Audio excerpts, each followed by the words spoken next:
Okay, well, thought I'd make a little video.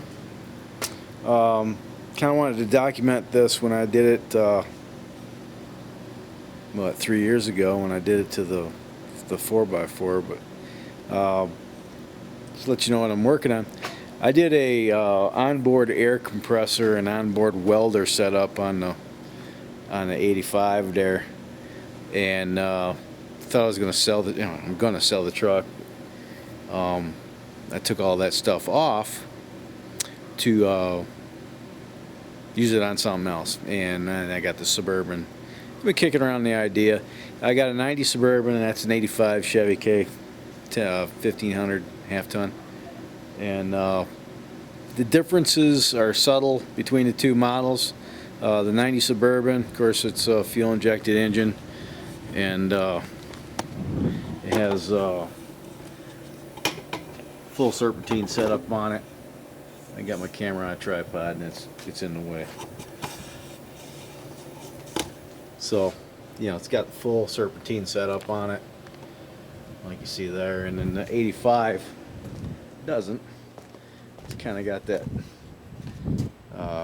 V-belt serpentine combination type setup. And the way I had this thing set up, I had actually, on top of this, I had a different bracket that I modified, and then the other alternator welder sat up here, and then I modified the other brackets that were just like this. I got these out of junkyard to replace them, but I modified them and hang a V-twin old style Mopar compressor, air conditioning compressor, modified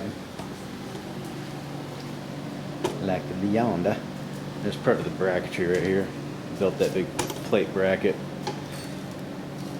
and this is now an air compressor. Yeah, and I'm gonna do a different setup on the Suburban, simply because I don't have the real estate to put that big piece of cast iron. I think weighs 40 plus pounds. And I really don't have any room for it over here because everything's reversed. The air conditioning compressor on the other truck is on the other side, and then the alternator is on this side. And of course everything's backwards because of the serpentine setup. And I don't think I can get a longer belt. There's my welder. That's a modified alternator, and we'll make another video to go through the process of modifying a old school Delco alternator, convert it to a DC welder. But I checked, and there's actually a belt that's long enough. It's 6.5 inches longer than the belt that's here, so that's going to go and down. Just made up some brackets and put it in line with the existing setup. So that's the plan. So it's one of those things that it's not set up to do a lot of field welding. It's not why I'm building it, and I hope I never need it. But if you're out in the middle of BFE and you're 50 miles from civilization and you got your family with you, and you break down and you need to bugger up a little weld to get you out of the field, then you wish you had one. So I like having contingency plans. We were out this past weekend, and I got a flat tire. Thankfully I had a spare, but I didn't have my high lift jack with me. I just had that little gay screw jack, whatever that thing is that was underneath the hood, and this thing's got a 6-inch lift kit, and I didn't have the little cranky thing that goes in it to lift it. I had a screwdriver and a pair of vice grips to jack the truck up. So yeah, I'm gonna make we're planning on the 1st September to going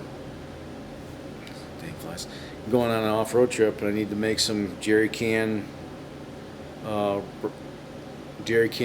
container things and come on the back doors, and I need to make some kind of spare tire rack and a a high lift jack rack, and you know, kind of whip together that little small little gas powered air compressor setup.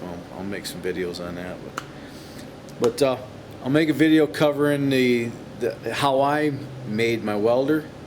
There's a lot of different ways. There's 1,000 ways to skin a cat. At the end of the day, you got to skin cat. I happen to be familiar with AC Delco alternators, and that's what I'm going to build it out of. So I'll show you the process of doing that, eliminating the voltage regulator, and what you got to do it safely, and I'll upload that as, you know, probably start on that tomorrow. But I just wanted to give a little update of what I've been working on this past week. So later.